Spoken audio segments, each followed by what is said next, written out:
求求你放过我吧！我求求你，我不是女巫，我不是，求求你放过我吧！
你们警长呢？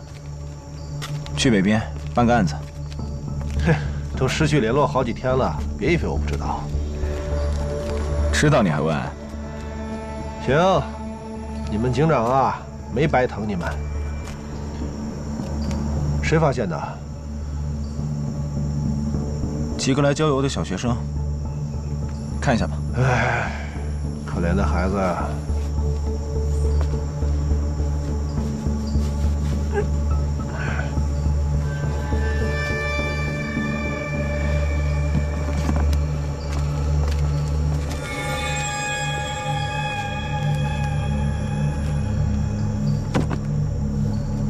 应该是个女的。哎，你看，那几个学生先发现了这个。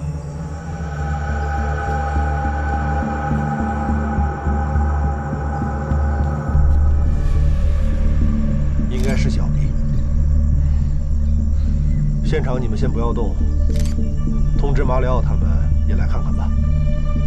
确定吗？确定。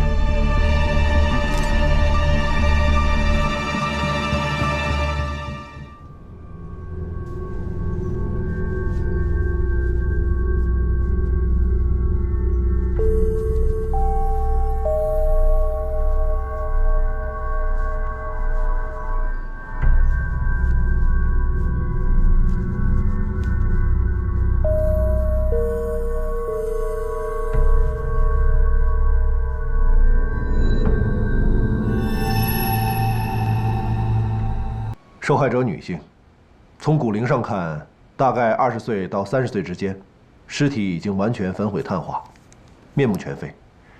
从骨骼上看，身体并没有被锐器伤害过的痕迹，腹腔应该是被烧破的。各脏器虽然基本碳化，但形态相对完整，也没有被锐器刺过的痕迹，所以应该不是外力伤害致死。经过初步化验，骨骼也没有发现有中毒的迹象。 并且，没事儿，您说。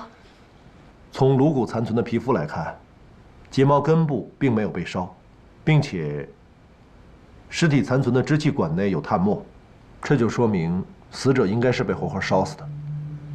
那我懂了，活着被烧的人，当火靠近双眼的时候会下意识地紧闭双眼，所以眼睫毛根部才没有被烧到。 那这个小 B 呢？怎么会是单独的一姐？从断裂处骨骼的痕迹来看，更像是被强力扭断的，应该是受害人被烧死之前就已经断了，被烧后皮肤崩裂并碳化，骨骼就脱落了下来。那就是说，他被活活烧死之前，还被人折磨过？应该是。尸体发现的地方是第一现场还是第二现场？应该是焚烧的第一现场。我当时在现场勘查的时候，看到地面上有大量的助燃剂的痕迹，但是至于是不是在这里折磨的死者，那就不知道了。我的发现暂时就这么多了。像这种高度碳化的尸体，我这儿呢确定死亡时间有难度，剩下的就得靠马里奥了。我在尸体上面发现了红头蝇，还有下车蝇的第3鳞幼虫，还有部分的胡蜂和隐刺虫。我也提取了尸体周围的泥土，接下来会在上面孵化红头蝇还有下车蝇的卵，来做比对，找出大致的死亡时间。具体的结果需要1周以上的时间。DNA 开始比对了。是的，已经开始了，在和现有失踪人口比对了。OK， 你们都辛苦了，那今天先到这里，回头有什么情况咱们再互相通报。OK， 我送你俩回去吧。不了，你先回去吧，我还要留下来和马里奥一起加个班。那我也先跟他们回警局。中国的年轻人靠谱。那我们走吧。啊，加油啊！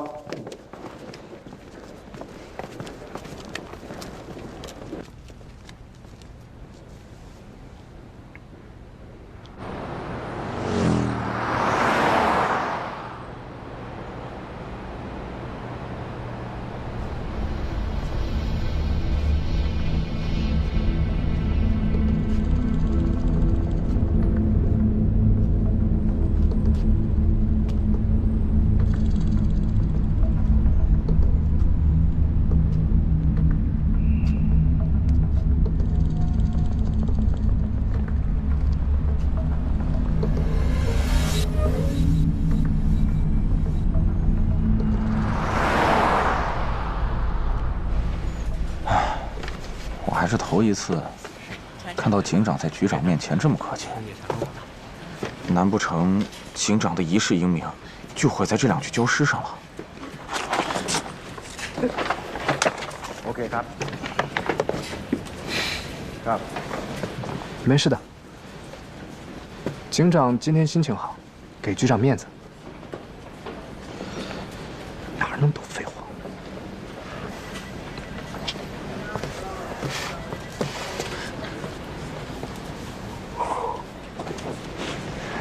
开饭吧，吃饭。好。炸毛了？换做你是局长的话，你也会炸毛的。他就只会炸毛。Thank you。我们局里又不是只有你一个探长，想破案的话也可以啊，让他赶紧把你的罚俸处分撤销啊。不然就让他另请高明了。上一句教师都还没有进展，现在又来了一句，你有什么脸让人家撤销啊？罚俸处分都是轻的了，这要是再出现第3具、第4具尸体，咱们3个都去马桶里溺死算了。啊？也包括我。这让你也凑啊？啊？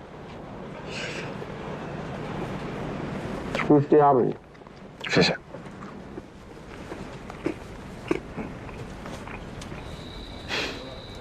Thank you。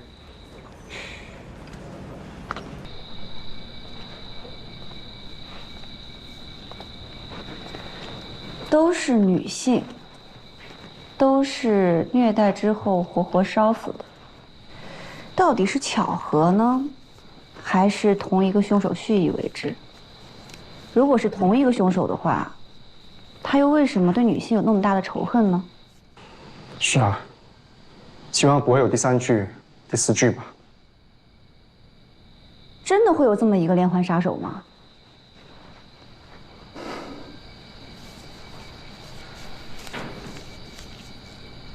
等一下，那具15年前的焦尸怎么不见了？寿可泰府下面的警局找到了一位当年失踪女性的线索，拿去做比对了。反正在这儿也没有什么进展，还不如让他们碰碰运气吧。太好了，希望能有结果。你先回去吧，坐了那么久的车，你也累了，我可以的。没事儿，我帮你弄完了再走。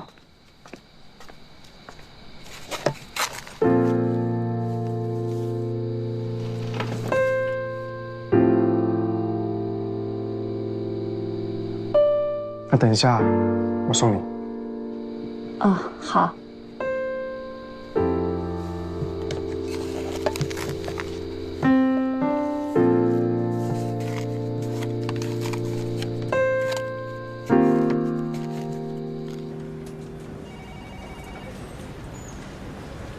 怎么样？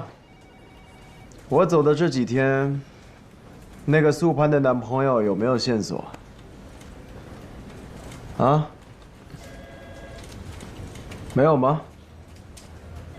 这个素攀案，咱们好歹知道尸源在哪里，也知道被烧死的是谁。然后呢？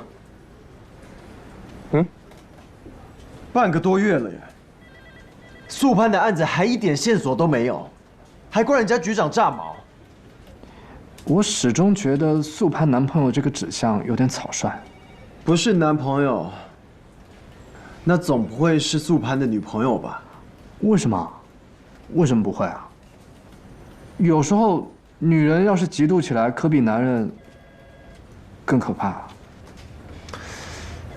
我告诉你，素攀一定是谈恋爱了，我敢肯定。一个纹身就能断定素攀谈恋爱了？同性的友谊不可以吗？再说了，女人也有可能和女人谈恋爱啊，这不是很正常的事情吗？我觉得这2个焦尸案是不是可以申请并案了？你看，他们都是生前受到虐待，都是被活活烧死。不过这2起焦尸案，虐待的方式并不一样，一个是不给吃的，一个是受到了肢体上的折磨。也许凶手就喜欢变着花样虐待呢。那痕迹那边就什么都没有发现吗？目前是真的没有。我们在现场已经搜遍了，可以表明死者身份的东西，我们一样都没有找到。那就对了，留下什么反倒不对。这说明凶手一定是在别的地方虐待的死者，然后把所有的痕迹都抹去，之后再运到现在这个地方焚尸。而且很有可能是赤身裸体的运过来的，这样就算还剩点什么痕迹，怕是也给烧没了。没错，素攀的尸体在被发现的时候，现场也是什么线索都没有找到。OK， 就冲这一点，这2具焦尸基本上就可以并案了。得啊，你替我准备一下给局里的报告，我明天亲自去现场一趟，不然我不死心。我也要去。研究生，你是不是该回学校上课了？我记得你不是来交流学习的吗？我觉得你来这个国家这么久，是不是连1天正经课都还没有上过啊？跟你有关系吗？用你管吗？他说的也对，这几天你跟经理也都折腾坏了，好好回去休息吧。这几天你不是也折腾坏了？但我不一样，我是警察，我这几天不在我都脱岗了，局长开始生我气了。我不休息，我要帮你破案。行，好，走，再见。我们先走了。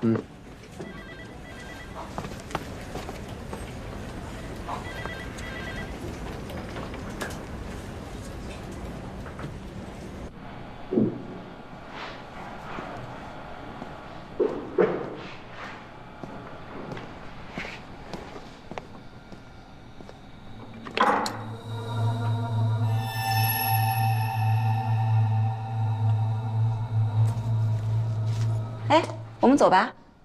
嗯。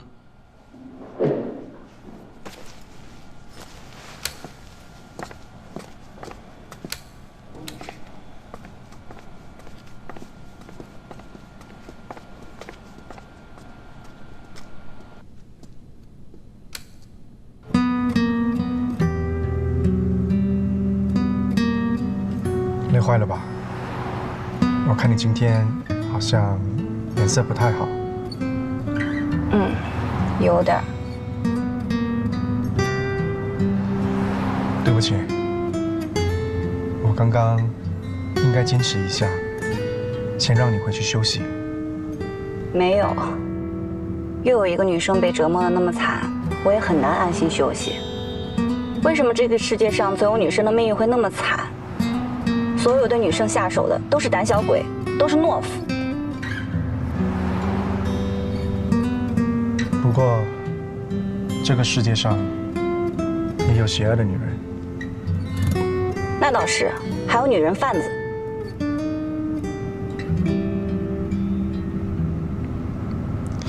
对了，你们这几天应该玩得很开心吧？算吧。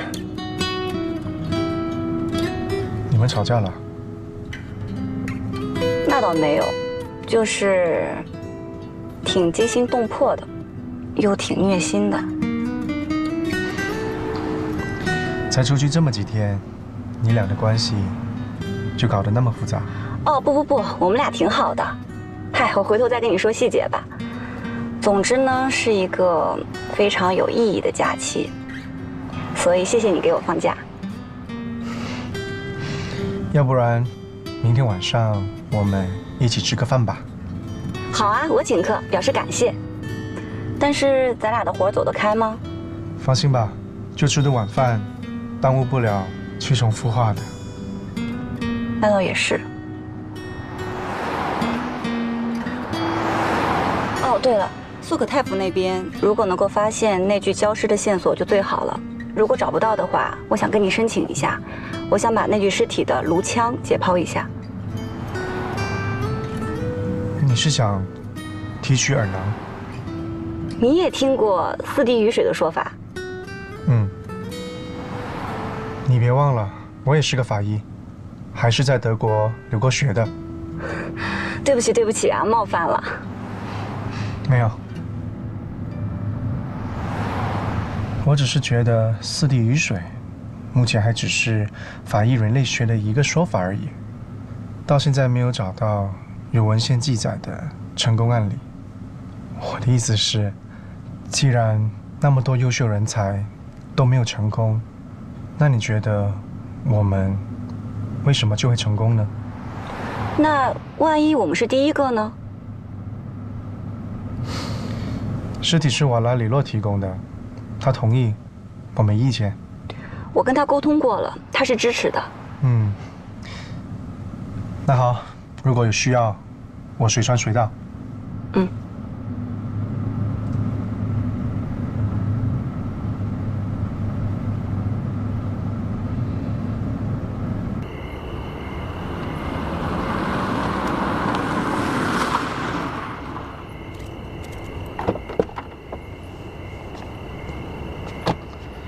我送你进去吧。不用，马上就到了，你早点回去休息吧。这路上这么黑，还是我送你吧。真不用，好歹我也是个警察呀。这儿不好停车，快走吧。那也好，那我先走了。明天你不用那么着急到单位，这几天肯定累坏了，睡到自然醒再说。路上注意安全，明天见。谢谢老板。拜拜。拜拜。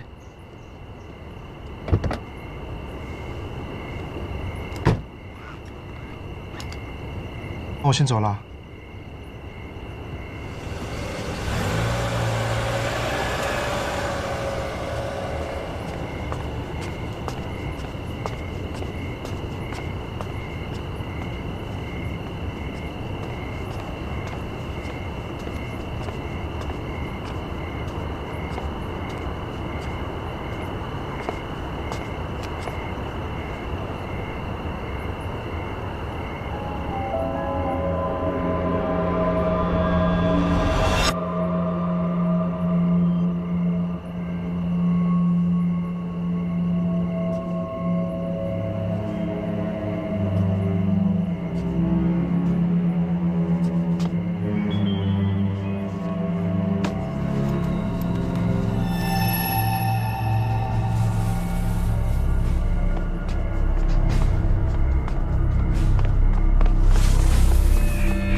你干嘛呢？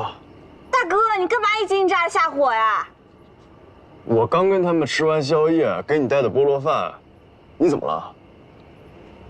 我最近总感觉有人跟踪我，从你回国的时候就开始了。跟踪你？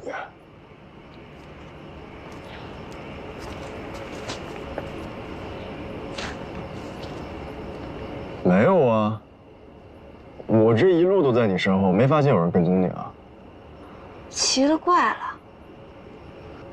那你干嘛不打招呼，光跟在我后面，成心吓唬我呀？没有，我不是怕打扰你和同事告别吗？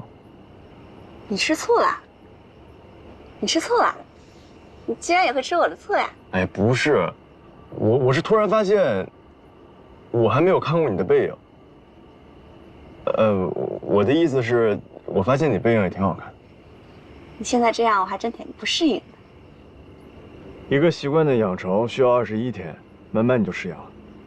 赶紧进去吧。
走。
你也听过四滴雨水的说法，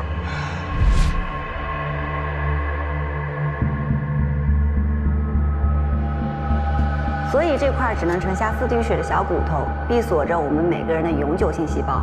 通过它就可以找到我们每个人独属的个人身份信息。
干嘛？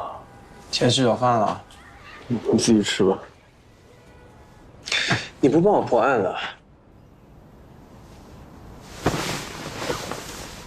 对哦。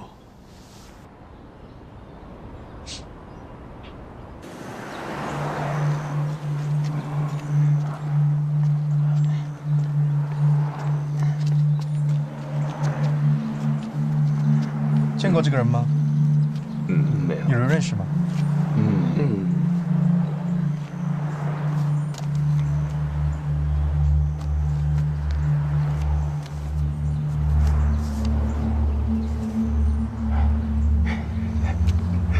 来，快过来，快过来，过来，过来，过来，过来，来来，快过来，快过来，来来来来来来来来来。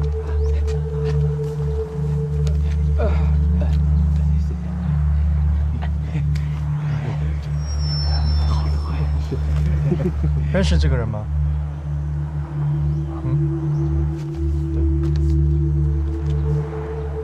不认识。不认识。不认识。不认识。不认识。没见过。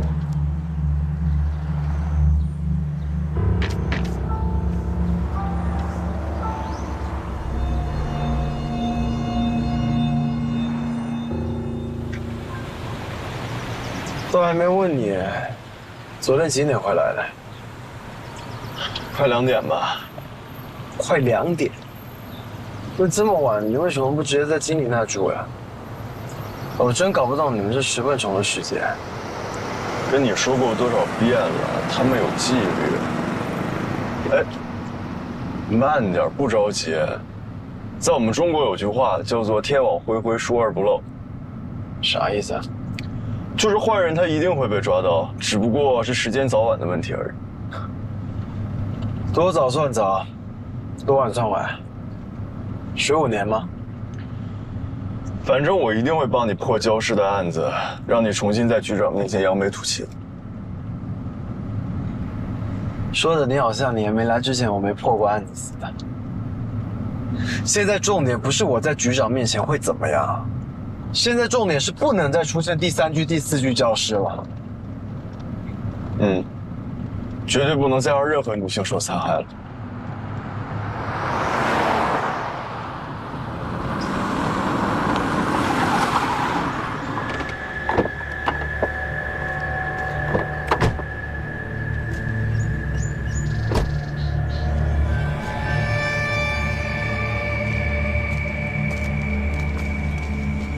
警长，怎么样？我检查过了，没发现什么。你要是能检查出来东西，还要景天干嘛？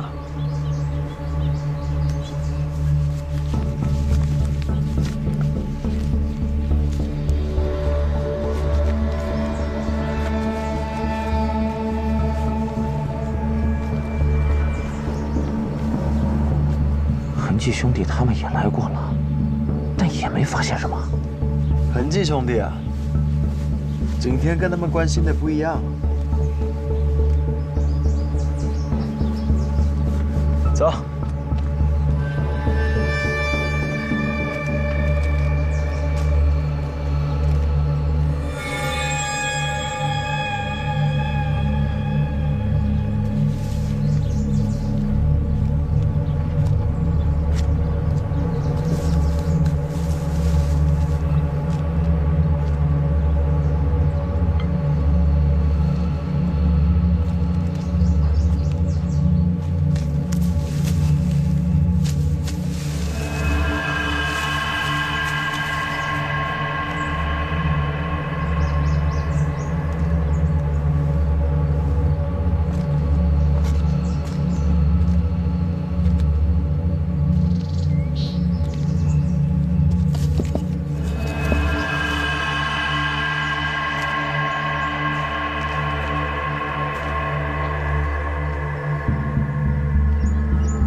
认识这个人吗？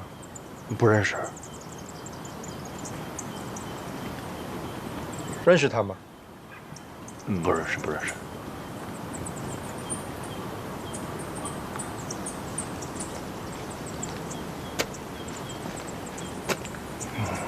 见过他吗？没见过，没见过。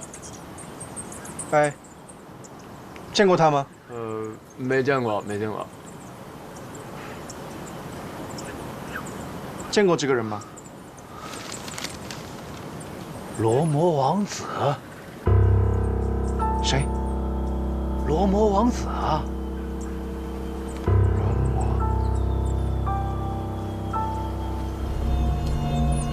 罗摩。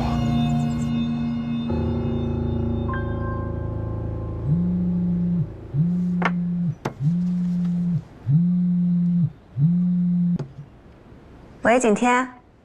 我个人初步推断，新发现的焦尸很有可能是6天前左右被烧的。理由呢？我在现场烧到的树木上发现了寄地吉丁虫。寄地吉丁虫？没错，寄地吉丁虫。这种虫子喜欢过火的树木，只要有树木植被被点着，2公里以外它们都会赶过来，并且它们喜欢把卵产在过了火的树木和植被上。所以你发现了它们的卵？对，从卵的形态上来看，很有可能是6天前被烧的。不过这也只是我的估计，所以想请你过来取一些卵回实验室，来确定精准的过活时间。好，我把手里这点实验记录做完就过去，等着我。好，那我等你。这也行。看见了吗？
怎么了？差不多行了。你抓的是什么呀？藏甲虫。藏甲虫？什么鬼啊？一种天生喜欢被埋葬尸体的昆虫。那肯定是上一季教师招来的。问题是，这个是藏甲虫的蛹，而这个已经是藏甲虫的成虫。所以呢？所以。这下面30厘米左右的地方，很有可能还有一具尸体。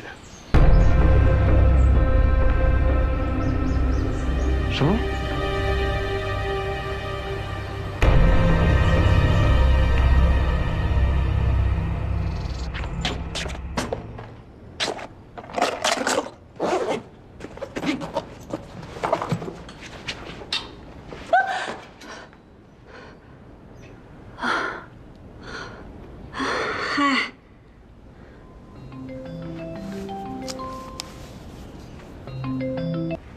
喂，景天，我正要出发。什么？萤火熄灭，你忽闪着翅膀，带来阳光。我伸出双脚，罗摩从此不再失去西多。死亡让我拥有爱情。萤火熄灭。你忽闪着翅膀，带来阳光。我伸出双脚，罗摩从此不再失去西多。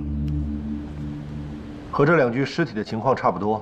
从骨盆看，受害人女性；从骨龄看年龄，大概20岁到30岁之间。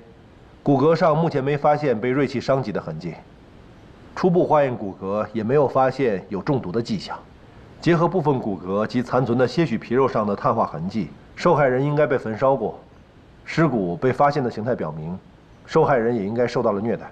至于死亡时间，尸体现在已经腐烂殆尽，估计至少半年以上了。至少1年以上。你这么肯定？是的，这位天在现场找到了至少2袋以上的藏甲虫。根据有效积温原则，本地的藏甲虫基本上1年1袋，所以这具尸体已经埋了超过1年的时间以上。就这么简单吗？你可以不信。还能提取有效的生物信息吗？我试试吧。OK。德卡，把1年前报失踪的女性汇总一个名单，准备比对。是。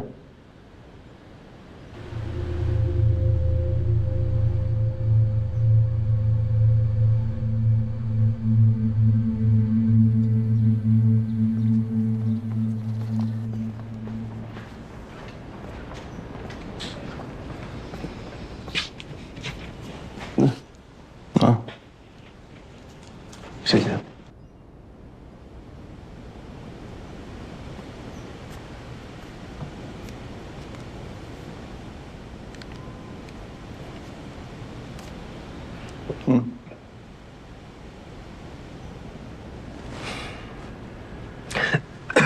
真不知道我该夸你，还是该嫌弃你。嫌弃？是嫌弃我的柯南体质吧？拜托，景天是在帮你，你总不会希望受害人的尸体永远找不到吧？他当然不希望了。不过，在24个小时内同一地点连续发现2具尸体，对他来说确实压力太大。懂了。哎，有我们俩呢，你可别忘了，我们仨可是从下五里村走出来的人啊。是啊。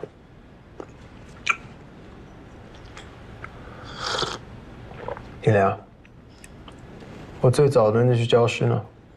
啊，素可太府下面的一个警局发现了一位失踪了15年的女性的线索，拿过去比对了。反正放在我们这儿也没什么进展，不如拿过去碰碰运气。那边有什么消息吗？马里奥没跟我说，应该是没有。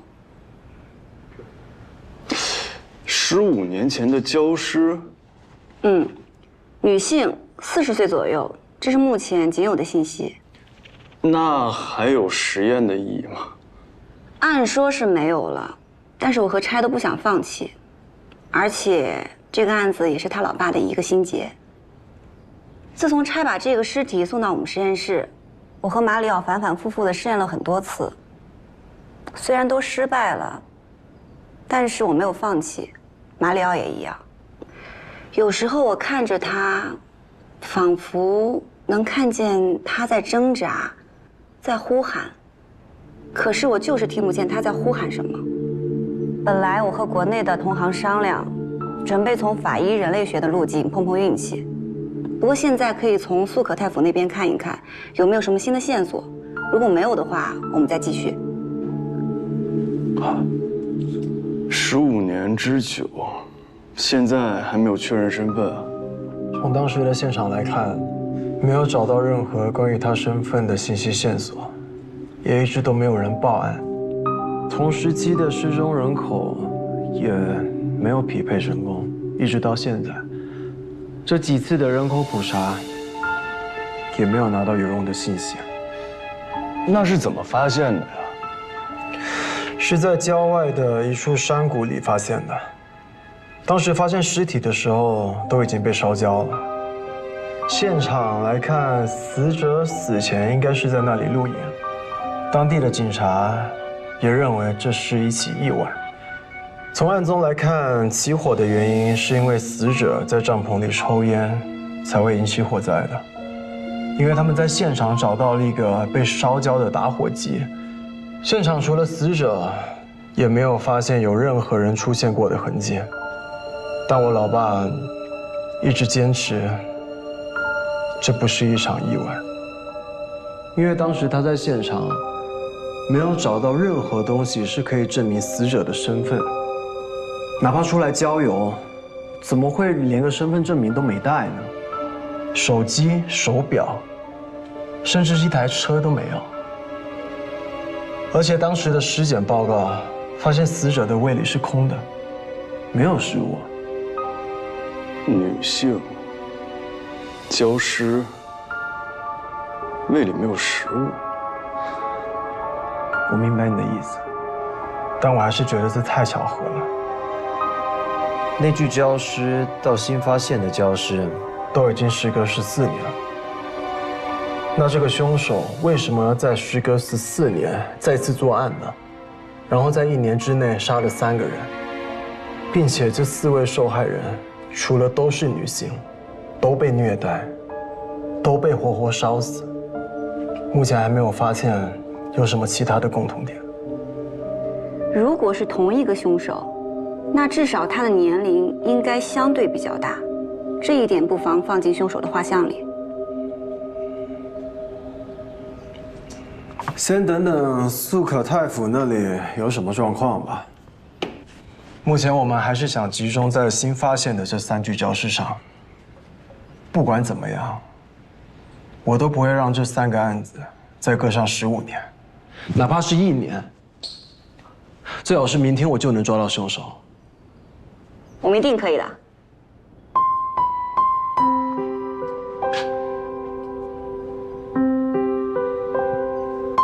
可以的。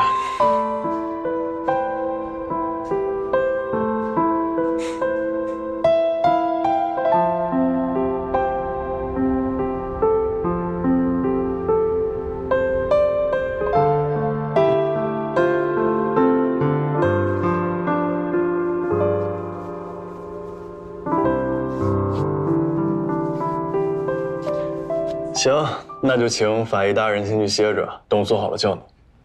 你最近这态度，我还真有点不适应了呀。会适应的，我都说了，养成一个习惯就21天，快了。那你不管你的洛哥哥了？他说他想一个人待会儿，随他吧，去吧。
怎么了？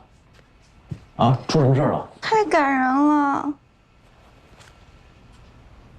哦，你是说家长群里发的文章是吧？才不是呢，是那个圣甲虫的童话。又更新了？没有，我把之前的看完了。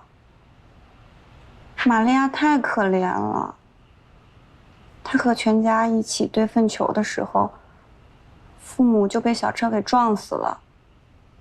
她一下子就成了孤儿，只能独自的在田野里流浪。后来，和小羊丹尼尔成了朋友。丹尼尔每天都会专门把粪蛋蛋拉在他家的门口。后来，他就遇到了鲍尔。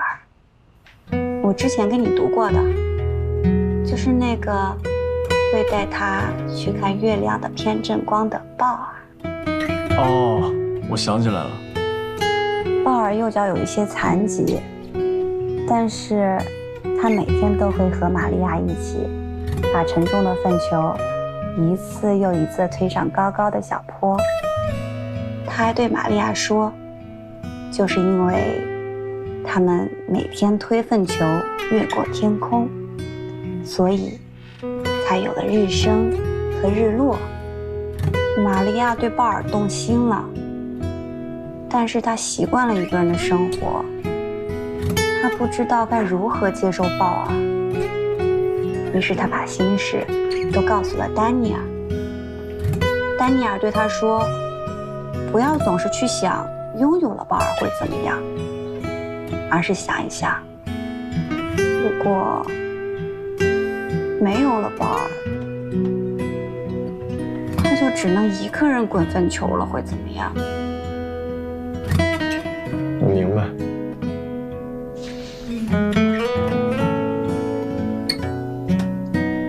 你放心吧，以后我绝对不会让你一个人滚粪球。当然，你敢。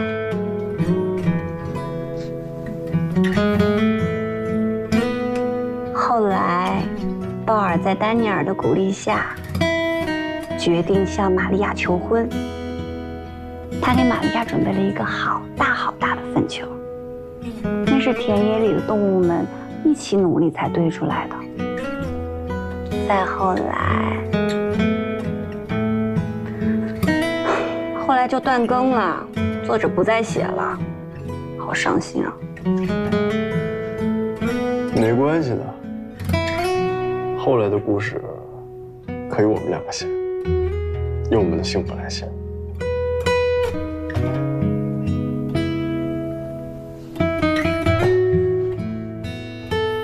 那你就算是我表白吗？当然算是表白。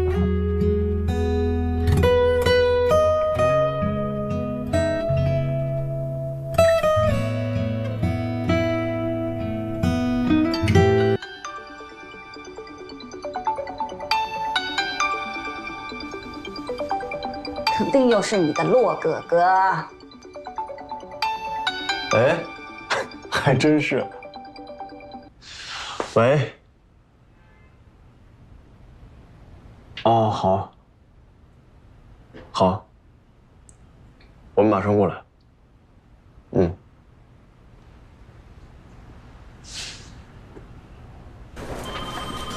哎，景天，金莲，快过来。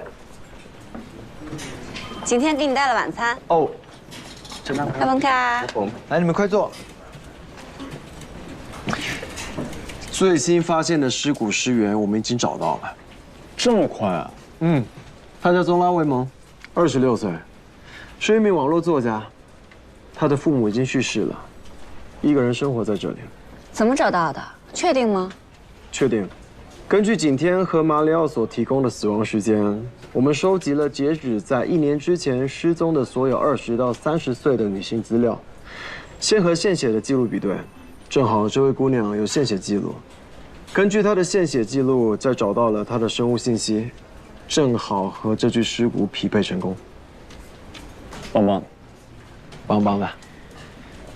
替他报案的居然是一名从没有见过他面的小读者，因为他的网络童话停更很久就报案了。受理报案的警员因为是小孩子报的案，就把他当成是粉丝催稿的恶作剧，根本就没当回事。幸亏警长坚持让我们认真对待每一桩报案记录，这才没忽略过去。没想到还真是他。网络童话。对。警长，那个丹尼尔到了。丹尼尔。是啊，丹尼尔是受害人在1年之前为数不多的几个联系人之一，算是和受害人从小一起长大的。哎，等一下，你们说的这个网络童话是不是那个田野上的圣甲虫啊？对，停更1年多了。天哪，怪不得他停更了，原来是因为遇害了。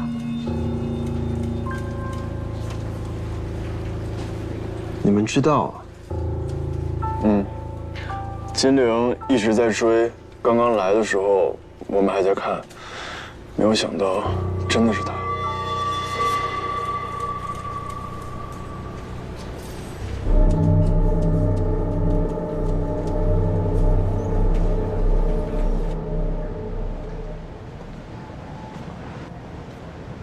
谢谢，不客气。丹尼尔，你最后一次跟宗拉维蒙联系是在什么时候啊？是1年多前，他把他写的故事发给我看，说里面有我的名字。哦，原来他就是那只小羊啊。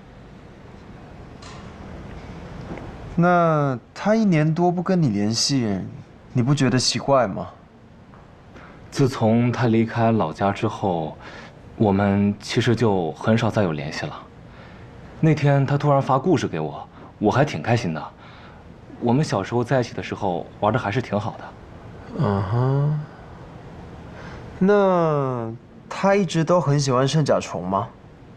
没有，他不喜欢任何虫子，相反，他还很害怕虫子。反正他小时候的时候是这样的。哦，我之前也问过他，为什么把自己写成虫子呢？而且还是屎壳郎。他跟我说，是他身边有人给他讲过关于屎壳郎这种虫子的故事，他觉得很有意思，也激发了他很多的灵感。他跟你说这个故事的灵感是别人讲给他的？没错，我还开玩笑的说，这个人是不是她的男朋友，她没有否认。了解。再后来，她就不跟我联系了。再之后，我又尝试给她发过几次信息，但她都没有再回复过我了。没想到啊，她竟然……那他有跟你说过这个人是谁吗？或者跟你描述过他吗？比如说过什么细节之类的？没说过，都没有。好，那就先这样了。谢谢你提供的信息。不客气。如果你们抓到了凶手，请一定要告诉我。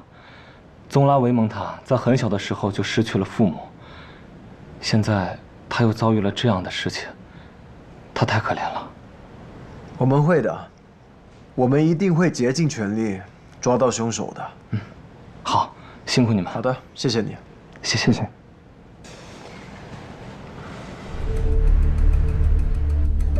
这个是在宗拉维蒙家里发现的电脑，屏幕上的是这台电脑最后一次使用之前1年时间的浏览记录，分为3大类：购物、浏览网站、使用社交软件。这个姑娘看起来是个购物狂，她的各种生活用品，无论巨细，甚至包括她的1日3餐，也都是从网上点的。所以我们推测，这应该是个能不出门就不出门的宅女。那她住的是自己的房子还是租的房子？是她自己的房子。她的父母去世之后，她的叔叔和婶婶就用了这所房子换了她老家的农场。那她叔叔婶婶呢？都已经去世了。那社交软件呢？基本上都是浏览，很少去点赞和互动。那他有没有购买过与昆虫相关的东西，比如说恒温箱、温度计、湿度计，或者什么昆虫虫食之类的？完全没有。那他有浏览过关于昆虫的网站或者文章吗？OK。那关于古埃及的历史和文化的呢？至少在这台电脑上是没有浏览过这些的。他浏览的基本都是各种艺术类，尤其是文学与音乐类的文章。那他之前读的是什么学校？学的什么专业？没上过大学。成年后，他一直靠写东西来养活自己。后来，网文兴起后，他就开始慢慢变得小有名气了。这就对了。怎么说？根据他写的东西来看，按理说他应该是对昆虫学专业了解很深的一个人。虽然知道十分虫可以通过月光来定位，尤其是偏振光这种冷知识，一般昆虫学专业的学生也未必有所了解。偏振光是什么？这是一个瑞典的科研小组发现的。他们发现十分虫的视网膜对月光的偏振很敏感。月光呢和阳光一样，会因为大气层中漂浮的微粒的作用而散射，形成有一定角度的偏振光。借助对偏振光角度的测算，可以判断相关物体的位置。月光的强度仅仅是太阳光强度的100万分之一，所以大部分的动物都无法感知，但是十分虫却可以借此进行定位。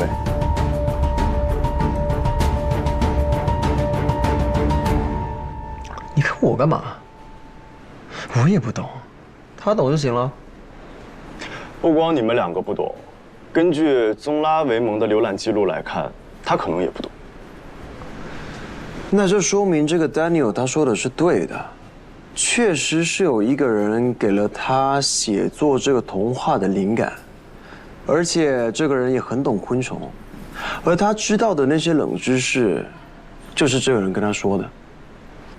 那我们可以就从这个方向入手，重点排查一下各农林业大学，以及农林学院的昆虫学专业、昆虫课题小组、昆虫学会，甚至昆虫兴趣小组，我觉得都可以去查一查。不仅如此，丹尼尔说宗拉维蒙不喜欢任何昆虫，但他却以昆虫为题材来创作。尤其是人们印象中脏脏的十分虫，这说明这个很懂昆虫的人对他的影响应该很不一般。丹尼尔曾经问过宗拉维蒙，这个人是不是她的男朋友，他没有承认，但是也没有否认。那首先，这个人肯定是个男的喽。哎，我能不能去趟宗拉维蒙的家？当然可以。痕迹的兄弟们现在还在那儿。哎。你倒是答应的挺痛快的啊！那必须，根据以往的经验嘛，景天关心的和我们关心的并不一样，而且他毕竟还是我们的专家顾问嘛，那我当然要好好的配合他了。成熟了嘛，终于懂事了嘛。好了，走，好，走吧，谢谢啊，谢谢了，不客气。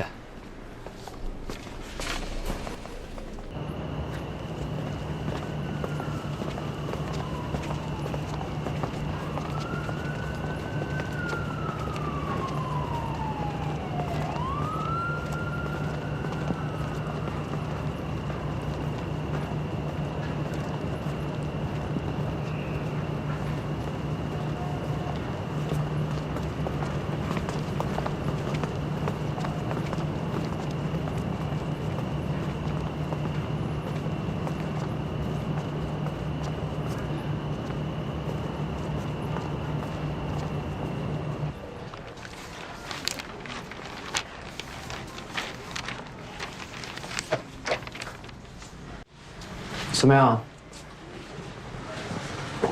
还真的没有。昆虫类的书啊？包括古埃及的历史与文化的也没有，这些相关信息在网络浏览记录里面也没有。但是在他的故事中，确实有很多古埃及人描述圣甲虫，还有他的传说之类的，都是那个男人传述给他的呗。现在也只能这样解释了。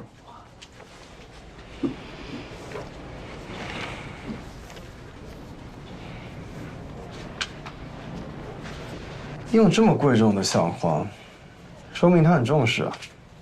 是做善事，献血。哦。哎，这个能让我看一下吗？这个可以打开看吗？可以。哎，你看得懂吗？我可以帮他翻译啊。没事，我可以用手机翻译。Can I have a look at this? OK。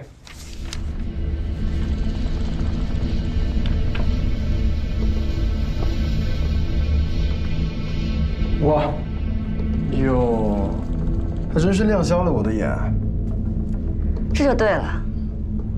啊？怎么连你开始说这句话了？不是，你看呀。看什么？整体感觉。整体偏素吗？对，他的衣物基本上都是素色，尤其是内衣，都是最常见、最普通的白色或者是粉色。但是你看这些，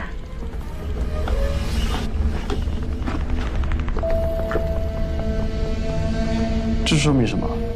说明他应该就要改变自己，享受爱情了。你再看这上面的日期。正是1年零1个月17天之前，按照丹尼尔的说法，应该就是有了那个给了他灵感的男人之后。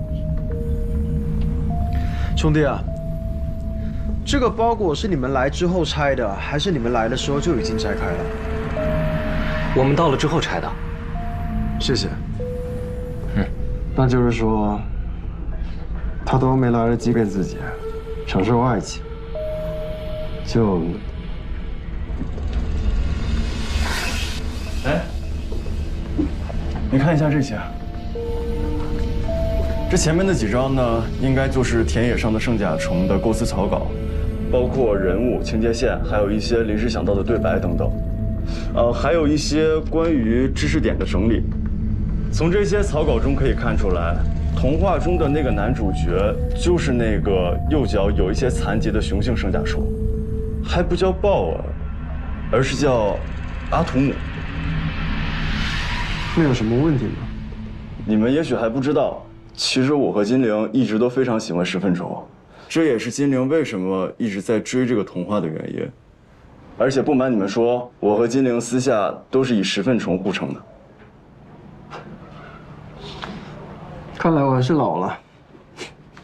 这个你就不懂了吧？石粪虫啊，也就是圣甲虫，它们在昆虫世界中是最注重家庭观念的。他们总是夫妻一起干活，一起照顾孩子。我还是头一次知道这屎壳郎竟然这么清新脱俗啊！烦人。所以呢，我看过很多关于这种昆虫的书，也知道在古埃及，它们被称为圣甲虫。古希腊作家普鲁塔克曾经写道，古埃及人相信，每天早晨它能让太阳再生，滚动在地平线之上，但到了傍晚，它会把太阳运送到另外一个世界，但次日还会让太阳再生，而这个它就是化身为圣甲虫的太阳神拉。不过太阳神有2个名字，白天的时候叫凯布利，只有到了傍晚的时候，太阳神才会被称作阿图姆。所以呢？所以如果我猜的没错的话，宗拉维蒙应该只有在晚上的时候才能看见那个男人。只有在晚上才能见到那个男人，那这是说明他有固定的工作，白天不方便出现，只能等到晚上下了班之后才能见他。是这个可能。你们在说什么啊？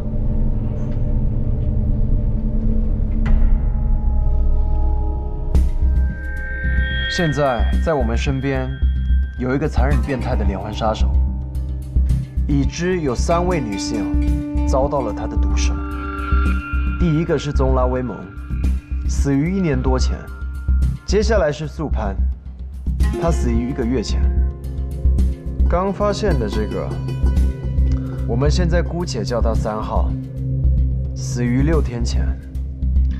我们不知道被虐杀的是不是还有其他的女性，但目前还没发现新的尸体。我们也不知道这个杀手什么时候会虐杀下一个目标。局里已经正式批准将这3具焦尸做并案处理。这上面有几个共同点：女性20到30岁，被虐待，被活活烧死。此外，我们再一起看看他们还有什么共同点。都相对比较社恐。什么意思？就是很少与外界交往。目前3号的情况我们还不太清楚。宗拉维蒙天天宅在家里，素潘与房东和客人之间都是通过座机联系，与外界的联系都相对隔绝，要不然也不会在他们失踪了这么久的时间里却没有人报警。有道理。社恐，性格孤僻。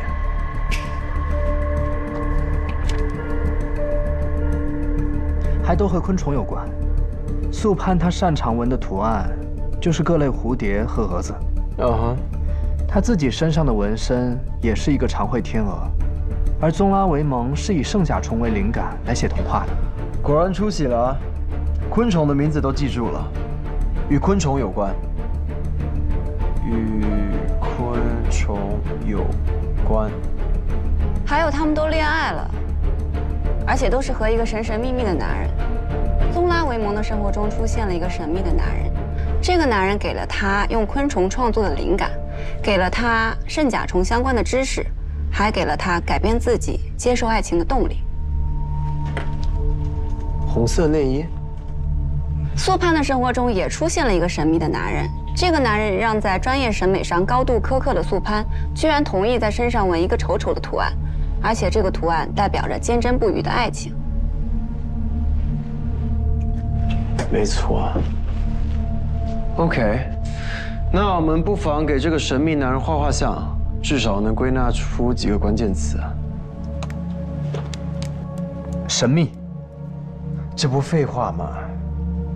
不过确实是，素潘的男朋友到现在还一点线索都没有。非常了解昆虫。同意。还有吗？宗拉维蒙的男朋友总是出现在晚上，但这一点在素潘的男朋友身上还没有得到证实。我先写上。非常了解昆虫。还有吗？我有一个大胆的猜测。快说出来，吓死我！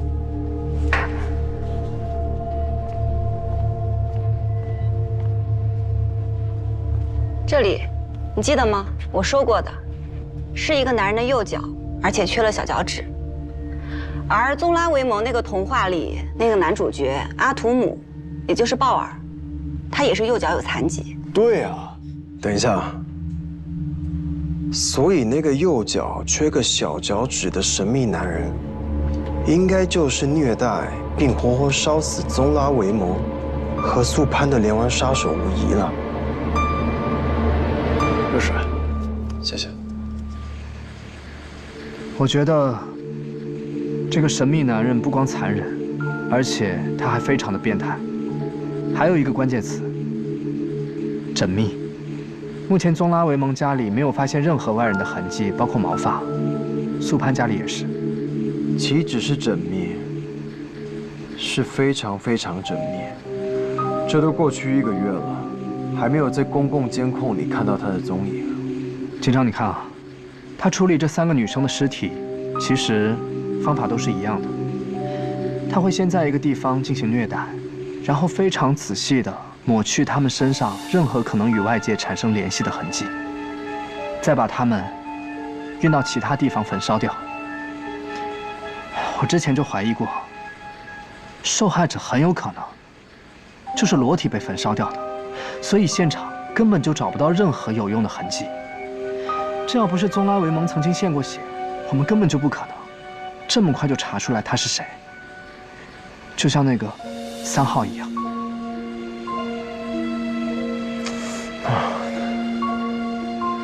也不知道这王八蛋为什么要这么对待这几个女生，他的动机是什么呢？警长，他是变态，不需要什么动机。等一下，等一下，等一下，我早就应该反应过来了。那个3号，伦威有没有检查过他的牙齿啊？对啊，根据尸体过火的情况，牙齿应该没有烧坏。就算是全裸被焚烧，只要去过牙科，或者说换过牙齿，那在牙科医生那边就有记录了呀。我去，我只好打给刘伟，会不会已经睡了呀？不会，这个点睡着了就不是合格的法医了。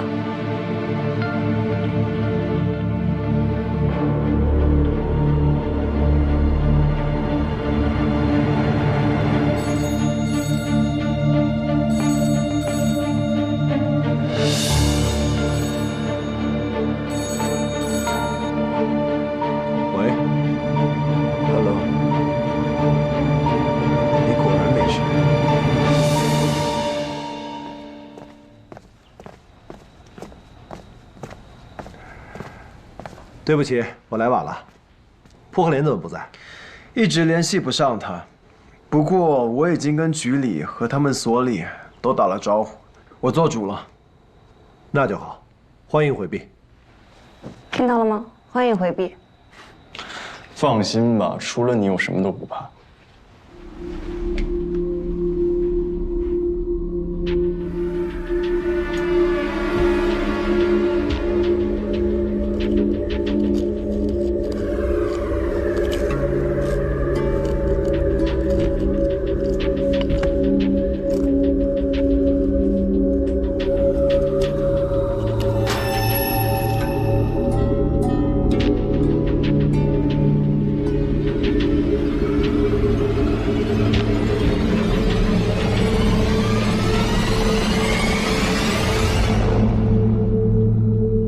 这个东西虽然被烧化了一部分，但看起来像个徽章。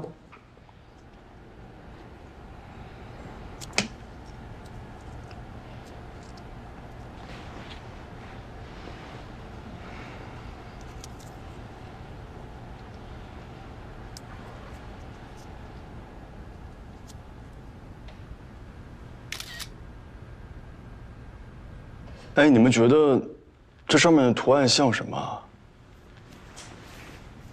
像什么？像苍蝇腿儿。进来。什么眼神？你们这都……这就对了。怎么又对了呢？因为我也觉得它像某个昆虫的腿。这个昆虫我之前见到过，不过我现在还不能确认，我需要上网查一下。查？那今天我用一下你电脑。嗯。唉，很难想象，这个案子如果没有景天帮我们会怎么样。我现在已经习惯有景天帮我了，尤其是这次度假之后。对啊，你还一直没说度假怎么样呢？挺好的，挺开心的。啊，那你有问他们两个吗？当然问了。怎么说？和你一样，挺好的，挺开心的。确实挺开心的。Hello， 你们过来看一下。哎，你们看这个图案像不像？这是什么？这是在德国的一个民间昆虫研究会的会徽，上面写的呢都是德文，是卡恩昆虫研究会的意思。其实这个昆虫研究会在业内挺有名的，是一对夫妇共同创立的。总部在科隆。德文你也会啊？啊不是，我看不懂，但后面有英文。德文可以问马里奥呀，马里奥是从德国留学回来的。啊，真的？那太好了。哎，继续说。啊，这种蜜蜂呢叫大腿小蜂，它的主要特征呢就是这个像问号一样的腿。哎，你们看，这个3号口腔中取出来的东西上的图案和这个像不像？确实有点像哎。这么说，这个徽章是这个协会的会徽喽？难道死者是德国人吗？亚洲人，100%亚洲人。这个徽章，也许是凶手的，也许是受害人的。但我最想知道的是，什么样的人会有这样的徽章呢？那我白天建议的排查方向是靠谱的。我觉得我们应该先重点去排查以下这几个地方，就比如说各农林业大学、农林学院的昆虫学专业、一些昆虫课题小组、昆虫学会，还有昆虫兴趣小组。哎，其实我更倾向于可以查查看这个卡恩昆虫研究会在咱们这儿有没有什么分支机构，哎，或者说咱们这儿的昆虫研究会里有没有他们的派驻人员或者雇员之类的。可以啊，这样我就觉得这范围就小了很多，对吧？明天让卡把所有昆虫研究机构或者有昆虫专业的学校拉个名单出来，然后开始全面排查 ，OK？ 还可以给他们的德国总部打电话或者发邮件。可以啊，那这活交给你呗。没问题。中国人，来一口。不好意思，我不会喝酒。不学怎么会啊？就来一口吧。这老伦威，我还是头一次见主动拿自己的酒给别人喝啊。那是，幸亏你想到了牙齿，不然这次就是我失职了。没有，其实我也没有想到他口腔内会有什么东西，我都是瞎猜的。作为一名法医，这一次我确实大意了。不管怎么说，我敬你。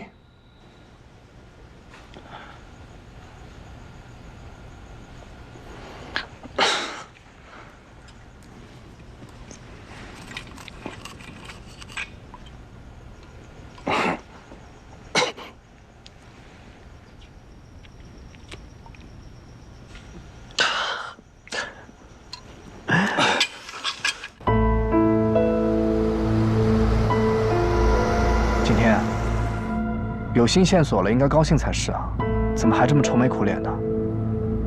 我是在想，如果凶手真的像我们想象的那样，去除3号女生身上所有与外界联系的痕迹，搬运走去焚烧的话，那他在这样的情况下，居然还能想到将慧慧含在嘴里留下线索，那他真的是一个又聪明又勇敢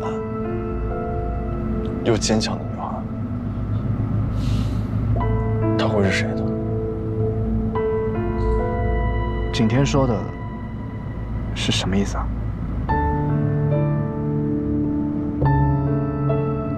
好好开你的车。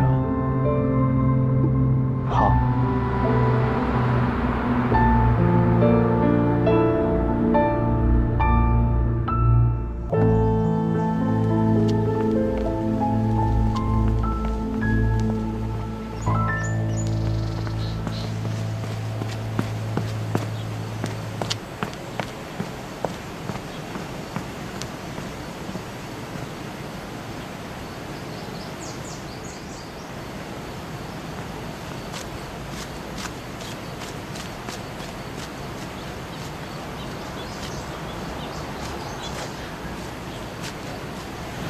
你好，先生。